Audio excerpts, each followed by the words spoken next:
நாங்கள் சொல்லியிருக்கிறோம், திமுகவுக்கும் பாஜகவுக்கும் எந்த உறவு இல்லை, ஒட்டு இல்லை. இது திட்டவட்டமாக சொல்லியிருக்கிறோம். ஐடியாலஜியே எங்களுக்கு ஒத்து வராது. எங்களுடைய கொள்கை மரபு வேற ரெண்டு ஒத்து வராது. அரசியல் அளவிலாவது உருப்படுமா என்றால் அதுவும் எங்களுக்கு சரியா பண்ணல. ஏன்னா அவங்க ஒரு காவி காலரில் அரசியல் எடுத்தாராங்க. அது எங்கள் ஆட்சியில் எனக்கு பிடிக்காது, எங்களுக்கு பிடிக்காது. அதனால ஆனால் ஒருத்தர் நான் சட்டமன்றத்திலும் நான் மத்திய சர்க்காரை ஒத்து போவேன், இங்கே நேற்று சுதந்திரம் நான் ஒத்து போவேன் என்று மேல் விழுந்து விழுந்து விழுந்து இவர்கள் ஆதரிக்கிறார் என்றால் யார் பாஜகவோடு போவார்கள் அல்லது யாருக்கு யார் பாஜக பின்னாலே நிற்கிறது என்பதுதான் அர்த்தம். அதே சமயம் ஒரு கூட்டத்துல மல்லிகார்ஜுன கார்கே டெல்லியில கலந்துகிட்டாரு. அவர் போனதுக்கு அப்புறமா பாஜக காரங்க அந்த இடத்த கிளீன் பண்ணி பூஜை எல்லாம் பண்ணியிருக்கிறாங்க.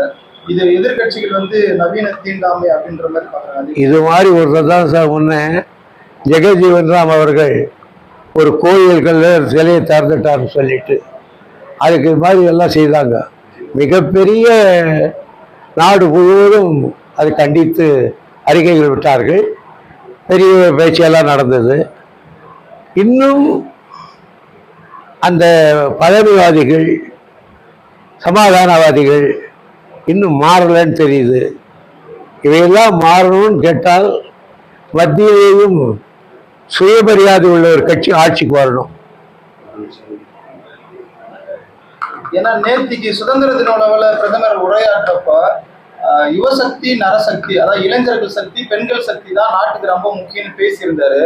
ஆனா 33% இடஒதுக்கீடு மசோதாவை தொகுதி மறையோரோட சேர்த்து கொண்டு வராங்க. அப்படி பார்த்தா மகளிர் அவங்க மறுக்கிறாங்கன்ற மாதிரி எதிர்கட்சிகள் குற்றச்சாட்டு வைக்கிறாங்க. போராடின இளைஞர்கள் மீது டெல்லியில தாக்குதல் நடந்த பார்த்திருப்பீங்க. அப்படி இருக்கும்போது இவர் எப்படி யுவசக்தி நரசக்தி பத்தி பேசுறீங்க? இது வந்த வெளியில முழு வந்த பிறகு சொல்றோம். இப்போ 1969 மேகதாது அணையை விட்டு கொடுத்தது அப்பொழுதே நீர்வளத்துறை அமைச்சர்னு சிஎம் சொல்றாரு. அப்பொழுதைக்கு நீர்வளம்னு ஒரு துறை தனியாவே இல்லை.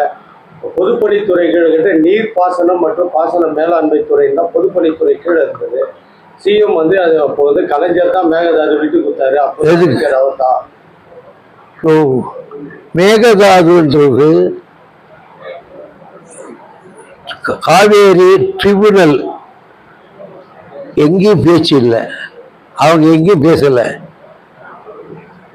இடைக்கால தீர்ப்பிலும் அதை பற்றி மென்ஷன் பண்ணல. அவங்க இறுதி தீர்ப்பிலும் அதை பற்றி பேசலை, இறுதி தீர்ப்பிலும் அதை பற்றி சொல்லலை. இதுக்கப்புறம் ஒரு தீர்ப்பு உரைச்சிச்சு நமக்கு.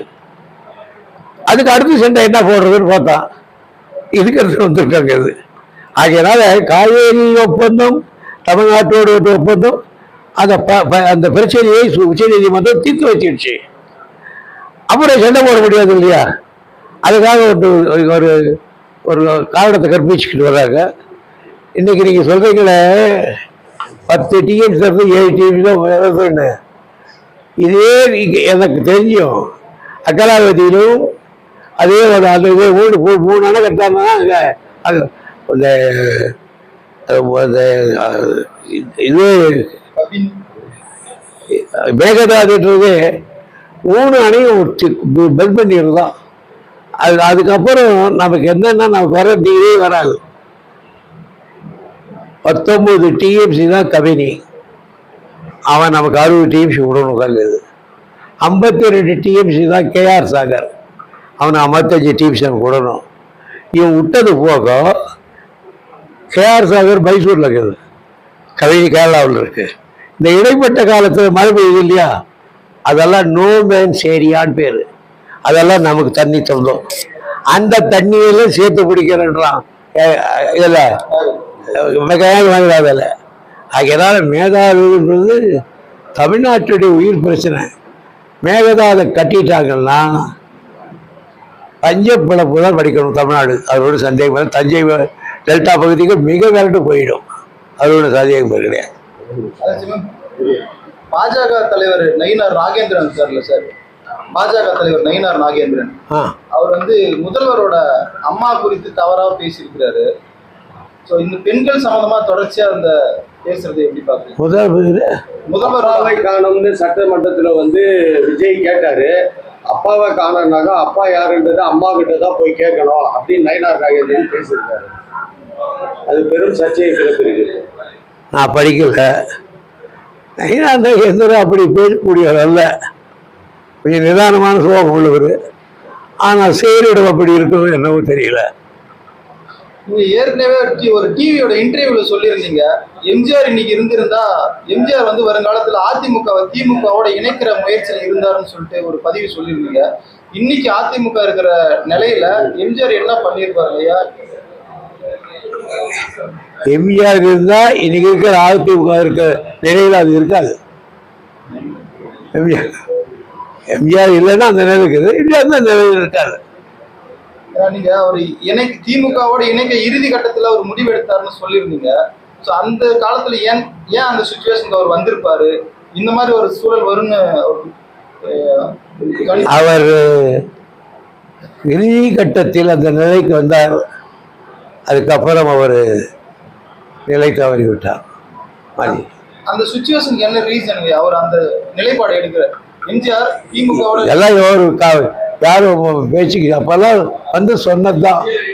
ஒவ்வொரு முறை அவர்கிட்ட இருந்து சொன்னவங்க தான் இது. அதான் கேட்டுக்கிறோம், அவ்வளோதான். அதுக்கு ஒரு பெரிய அத்தாரிட்டி எல்லாம் கிடையாது. இன்னைக்கு 3வது இடத்துக்கு போயிருக்குது அதிமுக. மேலும் இதுல இருந்து எல்லாருமே புதிய அரசுக்கு போறாங்க, தாவேக்காக தாவறாங்க அதிமுகல இருந்து. இப்ப அந்த அதிமுக என்ன நிலைமை இருக்கிறத நீங்க உணர்றீங்க? நான் அந்த கட்சி பற்றி நான் என்ன சொல்றதுக்கு, அது அவங்க கட்சி விவகாரம். அவங்க தான் பார்த்துக்கணும்.